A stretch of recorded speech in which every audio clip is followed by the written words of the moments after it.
Are the reptilians using the stargates? Well, that's an interesting question. I guess depends on which race you're talking about. Some of the reptilians are in another dimension that is already part of the Earth, and I think that they think that they own the Earth because they took residence here. I think even before humanity. So that group, I'm not sure they even need stargates. I don't think, I think that they're basically kind of like here all the time. There may be other reptilians. In other words, there is Syrian Anunnaki that are part reptilian that come from other star systems that may need stargates to get here. But, again, when you start talking a lot about these things and I am telling you that sort of the amount of information I may know about this particular thing or grazing the surface of that information. But for all intents and purposes, I'm no expert on stargates. That's one of the most sophisticated and complex areas that you could even talk about, in my opinion. But it is also a center of where the battle is being conducted over those stargates. Okay. Because it has to do with access in and out of the system. Okay. Which human groups have access to the stargates? In terms of military? From what I've heard, first of all, if you get your DNA activated up to a certain point, any of us, have access to stargates, depending on which level of the stargate. We will be able to go into them and can move in and out of them. There are obviously, Greys and government officials and so on from black projects and secret space programs and so on that are using stargates. There's a stargate in Los Alamos under the ground being used for time travel. There was one in Montauk under the ground in the original Montauk. It may still be in operation. I'm not sure. So it varies who's using them. Okay, and our reality on this level is heavily manipulated. You've already talked about that. What do you know about the dream reality that we experience at night, and is that being manipulated as well? Yes, actually, that's a good question. Yes, I do believe it is. I believe that a lot of people are, in other words, I have an interview with James from the Wingmakers, and regardless of what you think about the Wingmakers material, James himself has tapped into some very interesting and in my opinion, some very good levels in terms of reality and explanations for reality. And one of the things he talks about is the fact that the Matrix has many levels, and that even, the channel material, for example, is just going around. You could kind of think of it as a soul and as a cell. I mean, and the information is sort of flowing around, and people just tap into that flow. It's kind of like, and it's still within a matrix, so you can see the levels going out, and people are tapping in. They think they're getting outside the matrix when they're tapping into channels and so on, but in reality, they're just getting stuff mirrored back, and there's a lot of nonsense there, a lot of misleading information, some destructive, in my opinion. But I'm sorry, I forgot. Well, we were talking about the dream reality.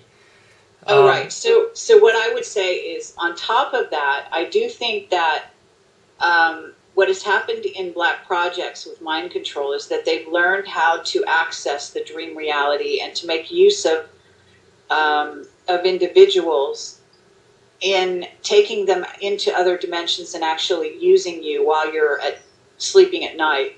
As agents, as undercover agents, to do certain things. And some people are being used constantly and they don't even know it.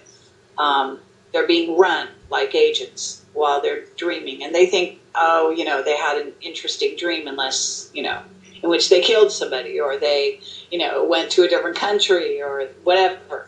And some of this may actually be happening. There's some level at which I am sure that they have accessed of the light body or the astral body on the astral plane, and they do tap into that and make use of people in that way. And I wonder about your personal experiences with the dream reality, if you have any sort of extraordinary experiences that you've had in that state. Do you lucid dream at night? Do you have dream recall? Sure.